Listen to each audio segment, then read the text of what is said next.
வணக்கம். தினமலர்.com மாலை 4 மணி செய்திகள். முக்கிய நிகழ்வுகள். சென்னையில் நடக்க இருந்த ஆசிய தடகள போட்டிகள் புனேவுக்கு மாற்றம். முதல்வர் ஜெயலலிதா எதிர்ப்பால் இந்திய தடகள சம்மேளனம் முடிவு. வெளிச்சந்தையில் சர்க்கரை வாங்கும் திட்டம். மத்திய அரசின் முடிவுக்கு ஜெயலலிதா கடும் எதிர்ப்பு. ஸ்பாட் பிக்சிங் விவகாரத்தில் ஸ்ரீசாந்துக்கு கிடைத்த 5,50,000 ரூபாய் நண்பரிடமிருந்து பறிமுதல் செய்தது டெல்லி போலீஸ். விரிவான செய்திகள். தமிழகத்தில் நடத்த திட்டமிடப்பட்டிருந்த ஆசிய தடகள சாம்பியன்ஷிப் போட்டி முதல்வர் ஜெயலலிதாவின் எதிர்ப்பு காரணமாக புனே நகரில் நடக்கும் என்று அறிவிக்கப்பட்டுள்ளது. 20வது ஆசிய தடகள சாம்பியன்ஷிப் போட்டிகளை சென்னையில் வரும் ஜூலை மாதத்தில் நடத்த இந்திய தடகள கூட்டமைப்பு திட்டமிட்டிருந்தது. ஆசிய சாம்பியன்ஷிப் போட்டியில் இலங்கையும் பங்கேற்கும் என்பதால் தமிழக முதல்வர் ஜெயலலிதா போட்டியை சென்னையில் நடத்த எதிர்ப்பு தெரிவித்தார். அப்பாவி இலங்கை தமிழர்களின் படுகொலைக்கு காரணமான இலங்கை நாட்டின் வீரர்கள் சென்னையில் ஆசிய போட்டியில் பங்கெடுப்பது தமிழர்களின் உணர்வுகளை புண்படுத்திவிடும் என்று கூறி ஆசிய தடகள போட்டிகளை சென்னையில் நடத்த மாட்டோம் என்று முதல்வர் ஜெயலலிதா அறிவித்திருந்தார். போட்டியில் இலங்கை பங்கேற்க தடை விதிக்க மத்திய அரசு நடவடிக்கை எடுத்தால் போட்டியை நடத்த தமிழகம் தயாராக இருப்பதாக ஜெயலலிதா நிபந்தனை விதித்திருந்தார். இதுகுறித்து ஆராய்ந்த இந்திய தடகள சம்மேளனம் சென்னையில் நடக்கவிருந்த போட்டிகளை தற்போது மகாராஷ்டிர மாநிலம் புனேவுக்கு மாற்றுவதாக அறிவித்துள்ளது. இதுகுறித்து இந்திய தடகள கூட்டமைப்பு தலைவர் ஆதிலி சுமரிவாலா கூறுகையில், ஆசிய தடகள போட்டிகள் புனேயில் ஜூலை 3ஆம் தேதி முதல் 7ஆம் தேதி வரையில் நடக்கும் என்று தெரிவித்தார். 1989ஆம் ஆண்டு டெல்லியில் கடைசியாக ஆசிய தடகள போட்டிகள் நடந்தன. 23 ஆண்டுகளுக்கு பிறகு இப்போதுதான் மீண்டும் இந்தியாவில் ஆசிய தடகள போட்டிகள் நடக்க இருப்பது குறிப்பிடத்தக்கது. வெளிச்சந்தையில் சர்க்கரையை மாநிலங்கள் வாங்க வழிவகுக்கும் மத்திய அரசின் புதிய முடிவை திரும்பப் பெறவும் மானியத்தை தொடர்ந்து மத்திய அரசே ஏற்க வேண்டும் எனவும் பிரதமருக்கு ஜெயலலிதா வலியுறுத்தியுள்ளார். பிரதமர் மன்மோகன் சிங்குக்கு முதல்வர் ஜெயலலிதா அவசர கடிதம் ஒன்றை வியாழனன்று அனுப்பினார். சர்க்கரை ஆலைகள் மீதான வரி கட்டுப்பாட்டை நீக்கவும் சர்க்கரை விநியோகத்தை வரன்முறைப்படுத்துவதை கைவிடவும் மத்திய உணவுத்துறை முடிவு செய்திருப்பதற்கு ஆரம்பத்திலேயே தன்னுடைய எதிர்ப்பை தெரிவித்துள்ளார். தமிழகத்தின் பொது விநியோக திட்டத்துக்காக தற்போது 10,835 மெட்ரிக் டன் சர்க்கரையே மாதந்தோறும் மத்திய அரசால் வழங்கப்படுகிறது. தமிழக தேவையை 1/3 பங்கைத்தான் இது பூர்த்தி செய்கிறது என்று ஜெயலலிதா குறிப்பிட்டுள்ளார். பொது விநியோக திட்டத்தில் 1 கிலோ சர்க்கரையை 13 ரூபாய் 50 காசுகளுக்கு கொடுப்பதற்காக மாநில அரசு கடும் நிதி செலவீனத்தை தாங்கிக் கொண்டிருக்கும் நிலையில் வெளிச்சந்தையில் சர்க்கரையை வாங்க வேண்டிய நிலையை மத்திய அரசின் புதிய விநியோக திட்டம் ஏற்படுத்தும் என்றும் ஜெயலலிதா கவலை தெரிவித்துள்ளார். வெளிச்சந்தையில் வாங்கும் சர்க்கரை 1 கிலோவுக்கு 18 ரூபாய் 50 காசுகளை 2013, 2014, 2014, 2015ஆம் ஆண்டு ஆகிய 2 ஆண்டுகளுக்கு மத்திய அரசு மானியமாக கொடுத்துவிடும் என்றும் 2014, 2015க்கு பிறகு இந்த மானியம் தொடருமா என்று ஜெயலலிதா கேள்வி எழுப்பியுள்ளார். வெளிச்சந்தையில் மாநிலங்களே சர்க்கரையை வாங்க வேண்டுமென்றால் பொது விநியோக திட்ட சர்க்கரை விநியோகத்தை பாதிக்க செய்துவிடும் என்றும் தெரிவித்துள்ளார். இதனால் வெளிச்சந்தையில் ஏற்படும் விலையேற்றத்தை தாங்க வேண்டிய நிலைக்கு தமிழகம் தள்ளப்பட்டுவிடும் என்றும் மொத்த சர்க்கரையையும் வெளிச்சந்தையிலிருந்து வாங்கினால் பொது விநியோக சர்க்கரை விநியோகத்தை உறுதி செய்ய முடியாத நிலை ஏற்பட்டுவிடும் என்றும் ஜெயலலிதா தெரிவித்துள்ளார். வெளிச்சந்தை பொது விநியோக திட்ட விலை வித்தியாச தொகையை மானியமாக மத்திய அரசை ஏற்றுக்கொள்ள வேண்டும் எனவும் 2014, 2015ஆம் ஆண்டுக்கு பிறகும் இந்நிலை தொடர வேண்டும் எனவும் பிரதமரை ஜெயலலிதா வலியுறுத்தியுள்ளார். ஏழை மக்களின் நலனை கருத்தில் கொண்டு சர்க்கரை வரி கொள்கையையே மத்திய அரசு தொடர்ந்து செயல்படுத்த வேண்டும் எனவும் வலியுறுத்தியுள்ளார். ஸ்பாட் பிக்சிங்கில் ஈடுபட்டதற்காக ஸ்ரீசாந்துக்கு கொடுக்கப்பட்ட பணத்தில் 5,50,000 லட்சம் ரூபாயை டெல்லி போலீசார் மும்பையில் பறிமுதல் செய்துள்ளனர். IPL சூதாட்டம் தொடர்பாக ராஜஸ்தான் ராயல்ஸ் வீரர்கள் ஸ்ரீசாந்த், அஜித் சண்டிலா, அங்கித் சவான் ஆகியோர் மே 16ஆம் தேதி டெல்லி போலீசாரால் கைது செய்யப்பட்டனர். ஸ்ரீசாந்தை 10 நாட்களுக்கு மேலாக டெல்லி போலீசார் காவலில் எடுத்து நடத்திய விசாரணையில் ஸ்பாட் பிக்சிங்கில் ஈடுபட்டதற்காக 10 லட்சம் ரூபாயை அவர் வாங்கியதை கண்டுபிடித்தனர். அந்த பணத்தில் காதலிக்கு வாங்கி தந்த 2 பிளாக்பெரி போன்கள், ஸ்ரீசாந்தின் ஜீன்ஸ் பேண்டுகள் என 3,75,000 ரூபாய் மதிப்புள்ள பொருட்களை டெல்லி போலீசார் ஏற்கனவே பறிமுதல் செய்தனர். இந்நிலையில் புதன்கிழமையன்று டெல்லியில் கைது செய்யப்பட்ட ஸ்ரீசாந்தின் நண்பர் அபிஷேக் சுக்லாவிடம் போலீசார் தீவிரமாக விசாரித்த போது ஸ்ரீசாந்துக்கு சூதாட்டக்காரர்கள் கொடுத்த பணத்தில் 5.5 லட்சம் ரூபாயை மும்பையில் மறைத்து வைத்திருப்பதை ஒப்புக்கொண்டார். அதையடுத்து அபிஷேக் சுக்லாவை மும்பைக்கு அழைத்துச் சென்று அந்த 5.5 லட்சம் ரூபாயை பறிமுதல் செய்துள்ளதாக டெல்லி போலீசார் வியாழனன்று காலையில் அறிவித்தனர்.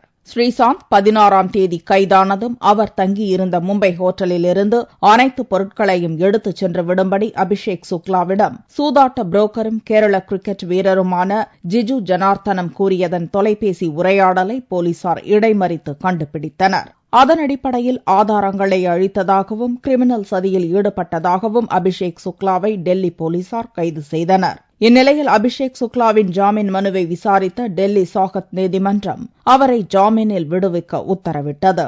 அப்போது நீதிமன்றத்தில் ஆஜர்படுத்தாமல் மும்பைக்கு அழைத்துச் சென்ற டெல்லி போலீசாரையும் நீதிபதி கடுமையாக கண்டித்தார். விழுப்புரம் மாவட்டத்தில் எம்பி திருமாவளவன் 3 நாட்கள் சென்று வர சென்னை ஹைகோர்ட் நிபந்தனையுடன் அனுமதி வழங்கியுள்ளது. மரக்காணம் கலவரத்தை தொடர்ந்து விழுப்புரம் மாவட்டத்தில் நுழைய விடுதலை சிறுத்தைகள் கட்சி தலைவர் திருமாவளவனுக்கு மாவட்ட கலெக்டர் தடை விதித்தார். இதை எதிர்த்து திருமாவளவன் சார்பில் சென்னை உயர்நீதிமன்றத்தில் வழக்கு தொடரப்பட்டது.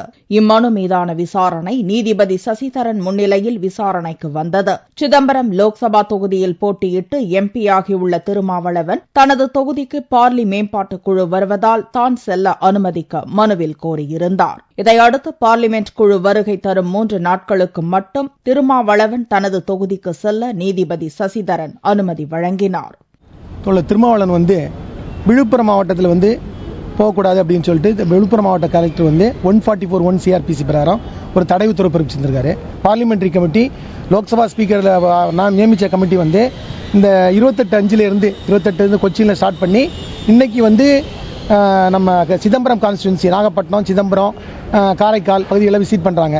அதில் இவர் கலந்துக்கிட்டு அதில் தங்களுடைய கான்ஸ்டிடுவன்சி அதாவது சிதம்பரம் கான்ஸ்டிடுவன்சியுடைய குறைகள்லாம் சொல்லணும் அப்படிங்கிறதுக்காக ஒரு மனு தாக்கல் பண்ணியிருந்தாரு. இன்னைக்கும் நாளைக்கும் பெர்மிஷன் அதுக்கு தடை உத்தரவு வழங்கி இவர் அந்த விழுப்புரம் மாவட்டம் வழியாக கடலூர் மாவட்டத்தினுடைய சிதம்பரத்துக்கு செல்லலாம் அப்படின்னு சொல்லிட்டு நீதிமன்றம் இடைக்கால உத்தரவு பிறப்பிச்சது. சென்னை உயர்நீதிமன்ற வளாகத்தில் செய்தியாளர்களை சந்தித்த திருமாவளவன் தன் மீதான தடை உத்தரவை தமிழக அரசு திரும்ப பெற வேண்டும் என்று கேட்டுக் கொண்டார். 144 தடை உத்தரவு எனக்கு எதிராக போடுவதற்கு எந்த முகாந்திரமும் இல்லை. நான் எந்த ஒரு சமூகத்திற்கு எதிராக அல்லது அமைப்புக்கு எதிராகவும் அல்லது தனிநபர்களுக்கு எதிராகவும் வெறுப்பு பிரச்சாரத்தையோ வன்முறையை தூண்டுகிற பிரச்சாரத்தையோ செய்யவில்லை. ஆகவே தமிழக அரசு அந்த தடை உத்தரவை முற்றிலுமாக விலக்கிக் கொள்ள வேண்டும், திரும்ப பெற வேண்டும் என்று இந்த நேரத்தில் நான் கேட்டுக்கொள்கிறேன். அதே நேரத்தில் திருமாவளவன் செல்லும் வழியில் அரசியல் தொடர்புடைய யாரையும் சந்திக்க கூடாது என்ற நிபந்தனை விதிக்கப்பட்டுள்ளது குறிப்பிடத்தக்கது. ராமேஸ்வரம் பாம்பன் கடலில் ஏற்பட்டுள்ள சீற்றத்தால் அங்கு 1ஆம் எண் எச்சரிக்கை கூண்டு ஏற்றப்பட்டுள்ளது. வங்கக்கடலின் வடமேற்கு பகுதியில் தமிழகத்திலிருந்து 1000 கிலோமீட்டர் தூரத்தில் குறைந்த காற்றழுத்த தாழ்வு பகுதி படிப்படியாக உயர்ந்து காற்றழுத்த தாழ்வு மண்டலமாக மாறியது. இதனால் தமிழகம் மற்றும் புதுச்சேரி கடலோர பகுதிகளில் பலத்த சூறைக்காற்று வீசி வருகிறது. ராமநாதபுரம் மாவட்டம் பாம்பன் கடலில் சீற்றம் அதிகரித்து காணப்படுவதால் அங்கு 1ஆம் எண் புயல் எச்சரிக்கை கூண்டு ஏற்றப்பட்டுள்ளது. மணிக்கு 45 முதல் 55 கிலோமீட்டர் வேகத்தில் காற்று வீசி வருவதால் கடல் கொந்தளிப்புடன் காணப்படுகிறது. மீனவர்கள் ஆழ்கடலுக்குள் மீன்பிடிக்க செல்வதை தவிர்க்க வேண்டும் என்று வானிலை மையம் அறிவித்துள்ளது. 45 நாட்கள் மீன்பிடி தடைக்காலத்திற்கு பின்னர் வியாழனன்று மீன்பிடிக்க செல்ல மீனவர்கள் ஆயத்தமாக இருந்தனர். வானிலை மைய எச்சரிக்கையை தொடர்ந்து மீனவர்கள் மீன்பிடிக்க செல்லவில்லை. போலீஸ் உடையில் வந்த 7 பேர் கொண்ட கும்பல் நகைக்கடை ஊழியர்களிடம் 2.5 கிலோ தங்கத்தை கொள்ளையடித்துச் சென்ற சம்பவம் திருச்சியில் பரபரப்பை ஏற்படுத்தியுள்ளது. மதுரையைச் சேர்ந்த முருகேசன், மணிகண்டன், முத்துராஜா ஆகிய 3 பேரும் அப்பகுதியில் உள்ள ஒரு நகைக்கடையில் பணியாற்றி வருகின்றனர். வழக்கம் போல் அவர்கள் காரில் புதுக்கோட்டை வந்து தங்க நகைகளை விற்றுவிட்டு அதற்குரிய பணம் 11 லட்சம் ரூபாய் மற்றும் மீதமுள்ள 2.5 கிலோ தங்க நகைகளுடன் ஊர் திரும்பினர். புதுக்கோட்டையை அடுத்த சுப்பிரமணியபுரம் அருகே கார் வந்து கொண்டிருந்த போது போலீசார் உடையில் நின்று கொண்டிருந்த 7 பேர் காரை நிறுத்தினர். பின்னர் காரில் இருந்த 3 பேரையும் அடித்து உதைத்து அவர்களிடமிருந்த நகைகள் மற்றும் பணத்தை அக்கும்பல் கொள்ளையடித்தது. 3 பேரின் கை கால்களையும் கட்டி காரில் ஏற்றி திருச்சி ஜங்ஷன் பேருந்து நிலையம் அருகே அந்த கும்பல் காரை நிறுத்திவிட்டு சென்றது.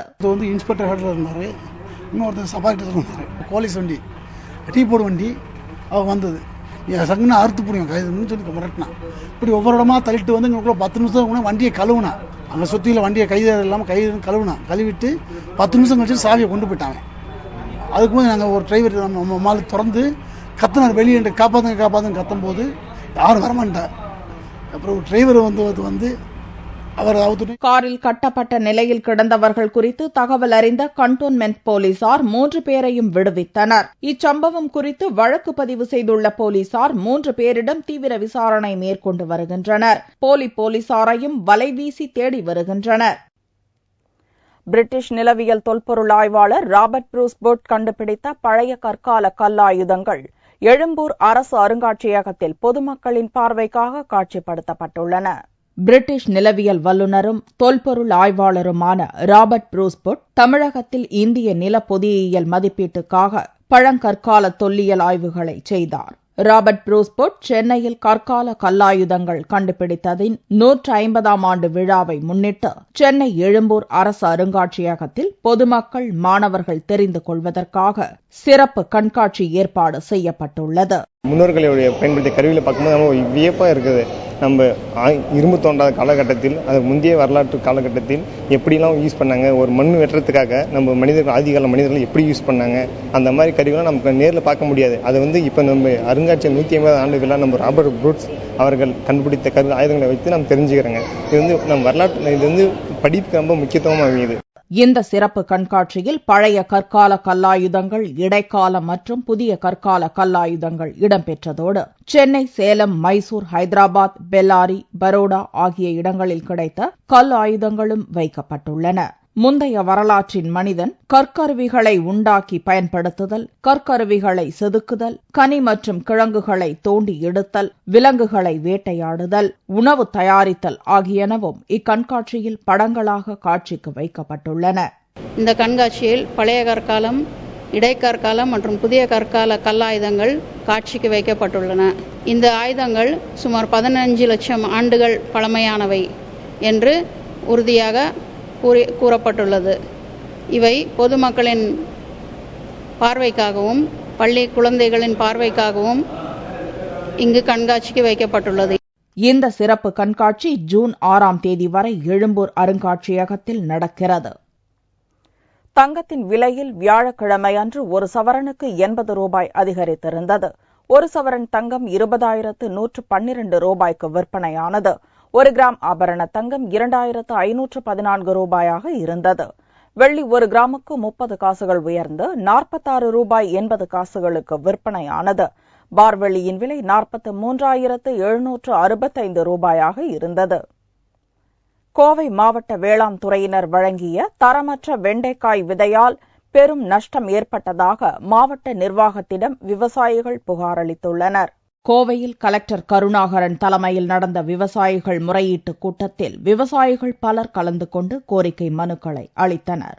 மாவட்ட உழவர் நலச்சங்க தலைவர் துரைசாமி தலைமையில் வந்த விவசாயிகள் பலர் கையில் வெண்டைக்காய் செடியுடன் வந்தனர். விளைச்சல் சிறப்பாக இருப்பதை காட்டுவதற்காக விவசாயிகள் வெண்டை செடியை கொண்டு வந்திருப்பதாக பொதுமக்கள் கருதினர். ஆனால் வேளாண் துறை இலவசமாக கொடுத்த வெண்டை விதையை தாங்கள் சாகுபடி செய்ததாகவும், தற்போது வெண்டைக்காய் விளைச்சல் அடைந்துள்ள நிலையில் அதனை பறிக்க முடியாத அளவுக்கு காயின் காம்பு உறுதியாகவும் வெண்டைக்காய் ரப்பர் போன்று வளைவதாகவும் கலெக்டர் கருணாகரனிடம் விவசாயிகள் புகார் அளித்தனர். ஆய்வு செய்யாமல் தரமற்ற விதையை அளித்த அதிகாரிகள் மீது நடவடிக்கை எடுக்க வேண்டும் என்றும் விவசாயிகள் கோரிக்கை விடுத்தனர். விவசாயத்துறை பொறுப்பற்ற தன்மையினால இது நன்றாக கண்டறிந்து விதைகள் கொடுக்காத காரணத்தினால பெரும் பாதிப்பு, இழப்பும் ஏற்பட்டிருக்கு. தமிழகத்தில் இந்த இலவசமா எத்தனை ஏக்கர்ல சீடு கொடுத்திருக்காங்க, அதுல எவ்வளவு இழப்பு ஏற்பட்டிருக்கு அப்படின்னு சொல்லி முதலமைச்சர் அவர்கள் வருவாய்த்துறை மூலமாக ஒரு கணக்கெடுத்து அதற்கான நஷ்டத்தொகை வழங்குவதற்கான ஒரு முயற்சி மேற்கொள்ள வேண்டும். விவசாயிகளிடம் புகாரை பெற்ற கலெக்டர் கருணாகரன் வேளாண் துறை அதிகாரிகள் மூலம் கள ஆய்வு செய்து அறிக்கை பெற்று உரிய நடவடிக்கை எடுக்கப்படும் என்று உறுதியளித்தார். மீண்டும் செய்திகள் இந்திய நேரப்படி இரவு 8 மணிக்கு. வணக்கம்.